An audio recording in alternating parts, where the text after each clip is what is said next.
আসসালামু আলাইকুম। হাতে কাটা কোনো রকম ঝামেলা ছাড়াও নাকি এভাবে চুষি পিঠা তৈরি করা যায়। আজকের এই রেসিপিটি না দেখলে আপনারা বিশ্বাসই করতে পারবেন না। এত সহজ পদ্ধতিতেও যদি চুষি পিঠা তৈরি করা যায় আর কি লাগে। একটি পিঠাও ভেঙে যাবে না, সে পদ্ধতিটা আপনাদের সাথে শেয়ার করছি। আসুন সম্পূর্ণ ভিডিওটি দেখা যাক। চুষি পিঠা তৈরি করার জন্য প্রথমে আমি ডোটা তৈরি করে নেব। এখানে আমি 1 কাপ পানি দিয়ে বলক তুলে নিচ্ছি আর দিয়ে দিলাম পরিমাণ মতো লবণ।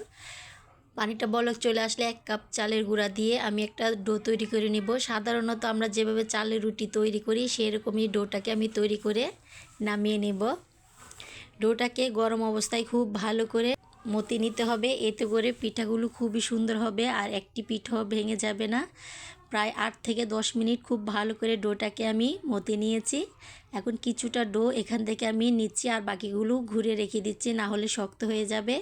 এখন এভাবে আমি দড়ির মতো প্রথমে লম্বা করে নেব। আমার মা দাদিরা যেভাবে শিখিয়েছিল এভাবেই একেবারে সহজ পদ্ধতিতে আপনাদেরকে দেখাচ্ছি। এভাবে চুষি পিঠা তৈরি করলে খুবই সহজ ও খুবই চিকন চিকন হয়। দেখুন কতটা সুন্দর করে হচ্ছে। এর থেকে সহজ পদ্ধতি আর হতেই পারে না। সবগুলো পিঠাই এভাবে করে আমি বানিয়ে নেব। দেখুন কতটা ঝরঝরে হয়েছে, একটি পিঠাও আরেকটি পিঠার সাথে লেগে যায়নি। আর এখন অনলাইনে অনেক রকমের পদ্ধতি দেখাচ্ছিল, তাই আমিও আপনাদেরকে একটা দেখিয়ে দিচ্ছি। কিছুটা ডো নিয়ে একটা গ্রেটার দিয়ে এভাবে করার চেষ্টা করেছিলাম, কোনো রকমই হচ্ছিল না। তখন হাত দিয়ে এভাবে চেপে চেপে দিচ্ছিলাম। দেখুন এগুলো কি চুষি পিঠা বলে? কোনোভাবেই এগুলোকে চুষি পিঠা বলে না। আর আমরা যেরকম সাধারণভাবে চুষি পিঠা তৈরি করি, দেখুন কতটা সুন্দর, কতটা ঝরঝরে হয়েছে। আরও একটি পদ্ধতি আমি দেখেছিলাম, সে পদ্ধতিটাও আপনাদের সাথে শেয়ার করছি। কিছুটা ডো নিয়ে একটা কাঁচি দিয়ে এভাবে চিকন চিকন করে নিলে চুষি পিঠা তৈরি হয়ে যায়। কিন্তু এই পদ্ধতিটাও আমার কাছে খুব একটা ভালো লাগেনি। আমি যেরকম প্রথমেই সাধারণভাবে তৈরি করে দেখিয়েছিলাম, আমার কাছে মনে হয় এর থেকে আর সহজ কোনো চুষি পিঠা তৈরি করা হয় না। আসুন চুষি পিঠাগুলো এখন কিভাবে রান্না করা যায় সেই পদ্ধতিতে আপনাদেরকে দেখিয়ে দিচ্ছি। আমি এখানে 1 কেজি পরিমাণ তরল দুধ নিয়েছি। এখন এখানে 2টি এলাচ, 2টি দালচিনি ও 1টি তেজপাতা দিয়ে বলক তুলে নিচ্ছি।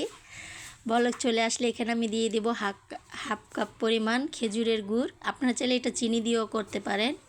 দিয়ে একবার ভালো করে মিশিয়ে নেব।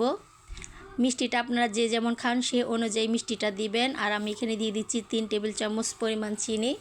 আমাদের কাছে মিষ্টিটার পরিমাণ বেশি হলে ভালো লাগে। এখন 2 থেকে 3টা বলক তুলে নেব আর দিয়ে দিচ্ছি পরিমাণ মতো লবণ। যে কোনো মিষ্টি খাবারে লবণ দিলে স্বাদটা আরও বেড়ে যায়।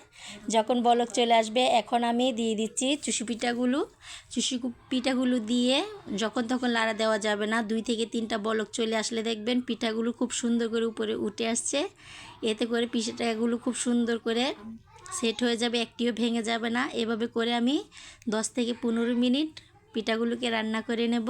দেখুন আমার একটি পিঠাও কিন্তু ভেঙে যায়নি, সবগুলো পিঠাই আস্ত রয়েছে। এখন এখানে আমি দিয়ে দেব পরিমাণ মতো কিশমিশ ও নারকেল কুচিটা আমার স্কিপ পড়ে গেছিলো। এভাবে করে আমি নামিয়ে নিচ্ছি চুষি পিঠাগুলো। দেখুন কতটা সুন্দর হয়েছে, একটি পিঠাও কিন্তু ভেঙে যায়নি। এই পদ্ধতিতে যদি চুষি পিঠা তৈরি করেন আপনার পিঠাও হবে পারফেক্ট, খুবই লোভনীয়। দেখেই বোঝা যাচ্ছে পিঠাগুলো কতটা সুন্দর হয়েছে। ভিডিওটি কেমন লাগলো অবশ্যই একটি লাইক ও কমেন্ট করে বলে যাবেন রান্নাটা কেমন হয়েছে। আপনি যদি আমার চ্যানেলে নতুন হয়ে থাকেন চ্যানেলটি সাবস্ক্রাইব করে আমার পাশে থাকবেন। আর যারা ফেসবুক থেকে আমার ভিডিওটি দেখছেন একটি লাইক করে ফলো দিয়ে রাখতে পারেন। সবাই ভালো থাকবেন, সুস্থ থাকবেন। আল্লাহ হাফেজ।